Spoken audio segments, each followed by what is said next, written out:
就是这么一个小小的东西，让我们直接损失和间接损失了500块钱呀。小胡，这是咋的了？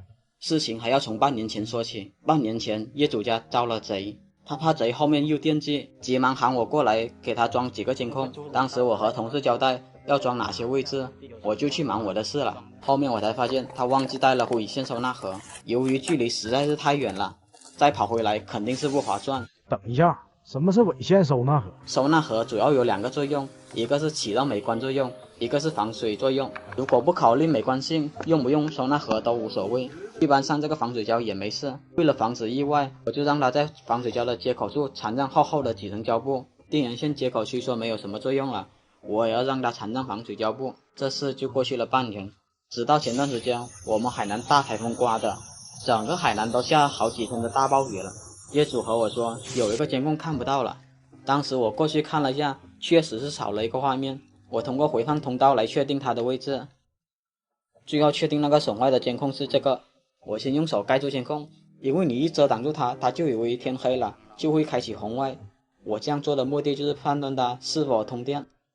很显然它没有通电，那我就准备拆开防水胶，检查它的网线了。直到拆开那一刻，大伙看一下，这样都能进水。装了这么多年的监控，几乎都没有说上防水胶还能进水这一说。何况我还让他缠了这么多层胶布做防水，没办法，只能帮他换台新的了。他这个摄像头是红外双灯的，半年过去了，这个型号已经停产了。单灯的怕晚上效果不好，只能说给他补上星光级的摄像头了。但是就是装这个星光摄像头，又给我上了一课，差点又损失好几百块钱。小胡，这又咋回事啊？这个结尾我会讲到。到后面我把摄像头装好后，插上网线的时候，我就发现它进水的原因了。哦，我知道了，它少上了个防水环，难怪，就这个嘛。哦，这里要有个防水环，它少上了这个。大伙看见没？少了这个防水环，它的连接处会有缝隙的，水就是从这里面渗入了。看完这期，大伙要记得必须要上防水环，这个是我用经验换来的。安装完监控后我就回去了，后面要命的事来了，业主给我发一张图片，还有另一张对比的图片。他说白天倒是没什么区别，但是这个晚上区别也太大了吧？大伙是不是感觉到这2个区别明显很大？为什么星光摄像头比红外摄像头还高级？怎么效果比红外摄像头还差？我这里解析一下它的原理吧。大伙看这个视频，那边的铁皮缝是不是清晰可见？但是它面前有这么一个防盗网的话，它的聚焦就在防盗网上了。我们刚才所看到的铁皮棚就被它给忽略了。现在的镜头是不是看不到那个铁皮棚了？但是换了白天，它的聚焦就没有那么明显了。这是我在多年前一个客户家安装监控遇到过累积的经验，那边也是这个原理。它旁边这些柱子和这些树叶，使得摄像头聚焦都在这个区域了，其他区域就不怎么管了，这就导致所谓的效果差。呀，这损的，那小胡，你岂不是又要跑一趟了？这倒不用，我再跑一趟，来回油费、人工费都好几百了。这就是说我为什么又差点损失几百块钱的原因。那你不过去换头，咋解决？你也太小看我了吧？怎么说我也是4年零6个月的实习生，这点事都处理不来，以后还怎么当大师傅？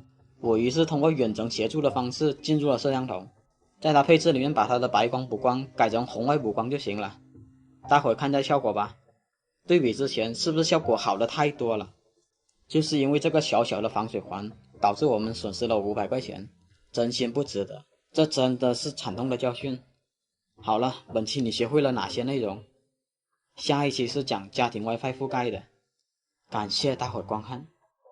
这期是解决 WiFi 信号差的问题，大伙注意看，这 WiFi 信号一直跳来跳去的，关键这些 WiFi 还是我亲自安装的。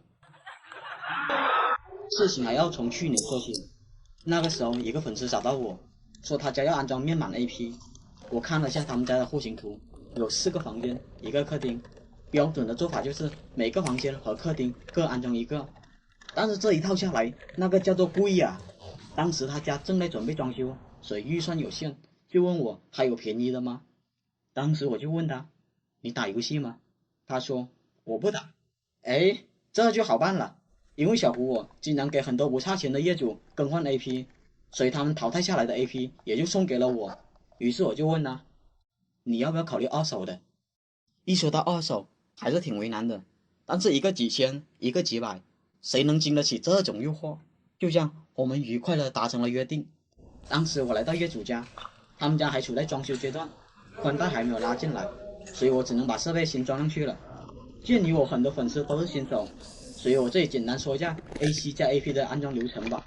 首先我们把网络面板给拆下来，然后给网线打上水晶头，打完水晶头后就接上 AP， 再用螺丝把 AP 给固定好，一个 AP 就这样安装完成了。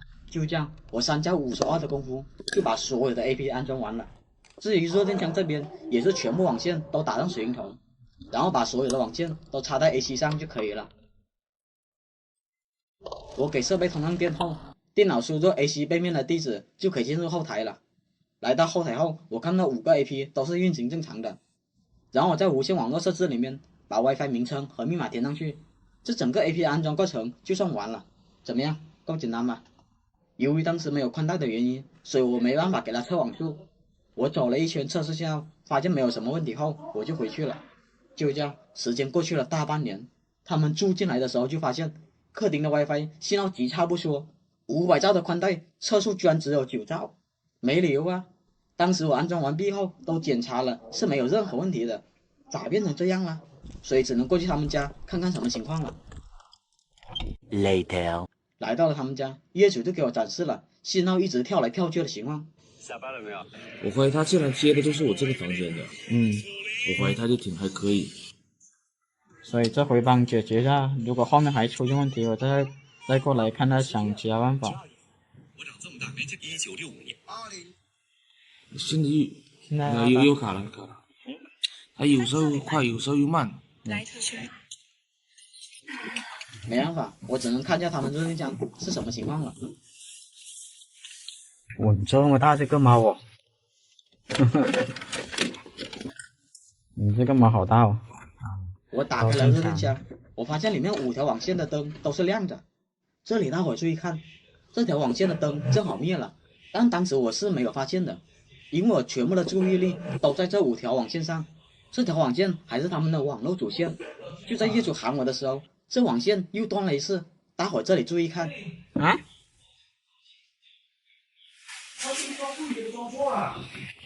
啊，这个装哪里去了？当时业主喊我过去，你们猜他发现了什么？我靠，是不是？哦啊，这个是那个字典什么的，我也不懂，可能物业。哦，我知道了。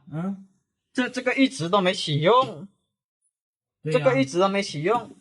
这里面还有一条网线，是不是那个装这里的装错了？难怪全部的灯都亮。就我一直想不明白。哎，我都明白了。你把这个拆了，我就知道。把这个不用拆，不用拆，拆了就没网了。赶紧安装这设备的师傅把我 AP 的线给拔了，然后把网线接到他们设备上，这就导致客厅的 AP 一直都没有通电，难怪他们信号这么不稳定。后面我在热电枪又找到了一条没有打水晶头的网线，之前的师傅够缺德的，自己不打水晶头，反而直接用我的网线，没办法，只能自认倒霉了。我打个水晶头接上去后，客厅的 WiFi 信号就解决了，接下来就解决他们网速问题了。我用电脑直接插到他们光猫上，然后用测速软件测一下，经过测速，他们宽带果然是500兆的。然后我又把路由器的线接回去，我再用电脑插到路由器上，看看网络是否衰减。结果你们猜怎么着吧？网络直接衰减成了100兆。我看了下路由器，它是支持1000兆的。既然刚才光猫测速没问题，那么我就要怀疑这路由器连接光猫的网线了，所以我要用它接到我电脑上，试试网速如何。结果，嘿，还真的是这条网线出了问题。大伙还记得刚才这条网线的灯还灭了2下吗？就在我反复测速的时候，这网络还给你断开了，难怪它一直反馈网络不好用，原来问题出在这里。后面我给它换了一条新的主线，路由器的网速果然飙到了500兆，然后业主也 WiFi 测速了一下，诶，这么快了？哇，400多兆了。WiFi 能测出400多兆，这已经很接近跑满宽带的程度了。毕竟是无线嘛，肯定有些衰减。我看到他们这大电视的时候，我当时还是建议他把 AP 给迁移出来，装在电视下面，这样效果会好更多。好了，他这边的问题就得到了解决。如果你们家有类似的情况，不妨像我这样，先确定自己家的设备是否支持千兆，然后再单独测试下光猫的宽带。如果光猫的宽带没有问题，再测一下宽带到路由器的网速有没有衰减，这样一步一步排查，你总是能找到原因的。下一期是解决3层别墅 WiFi 掉线的问题。